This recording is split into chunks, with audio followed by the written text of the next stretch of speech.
সম্মান এবং রিজিক এটা একমাত্র পরম আল্লাহ পরম করুণাময় সুবহানাহু ওয়া তাআলার হাতে। তিনি যাকে নির্ধারণ করেন এটা দেন। কারণ মৃত্যুকালীন সম্মান যে কার আছে এটা কেউ বলতে পারে না। কারণ মানুষের ভিতরে এমন হয়তো গুণাবলী কাজ করে বা এমন গুণ থাকে যার জন্য তিনি এই সম্মানটা তাকে দিয়ে থাকেন।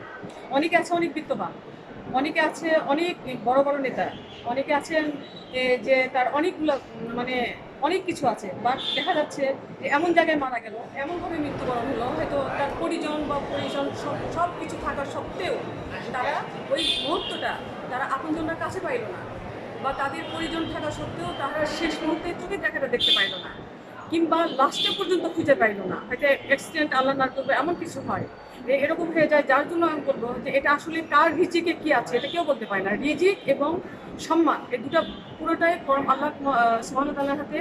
শুধু তাই না, জীবদ্দশায় সম্মান এবং মৃত্যুকালীন সম্মানটা সম্পূর্ণ তার হাতে।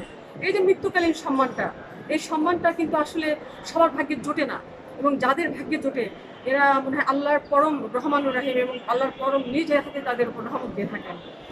কারণ দেখা যাচ্ছে যে তার পরিবার পরিজন পাশে পাইলেন এবং এত মানুষের দোয়া পাইলেন, এত কিছু পাইলেন। কেন পাইলেন? কারণ তার ব্যবহার এবং আচরণ এমনই একটা জিনিস এবং এমনই একটা ভালো গুণ যা মানুষকে স্বল্প পরিসরে কতটা মহৎ করতে পারে, কতটা সবের অধিকারী হতে পারে, আল্লাহ কতটা পছন্দ নেবেন হতে পারে এটা কেউ বলতে পারে না।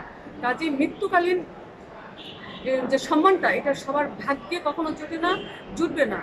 আমাদের আবু হুরায়রা রাদিয়াল্লাহু আনহু বলছেন যে হযরত মুহাম্মদ সাল্লাল্লাহু আলাইহি ওয়াসাল্লাম বলেছেন যে তোমরা যখন মৃত্যুবরণ করবা, মৃত্যুবরণ করার সময় তিনটা জিনিস রেখে যাবা। একটা হচ্ছে সাদকায়ে জারিয়া, যেটা কাল কিয়ামত পর্যন্ত জারিয়া হিসেবে কাজ করবে। আরেকটা উত্তম জ্ঞান, এমন একটা জ্ঞান যা মানুষকে কল্যাণের দিকে ধাবিত করবে।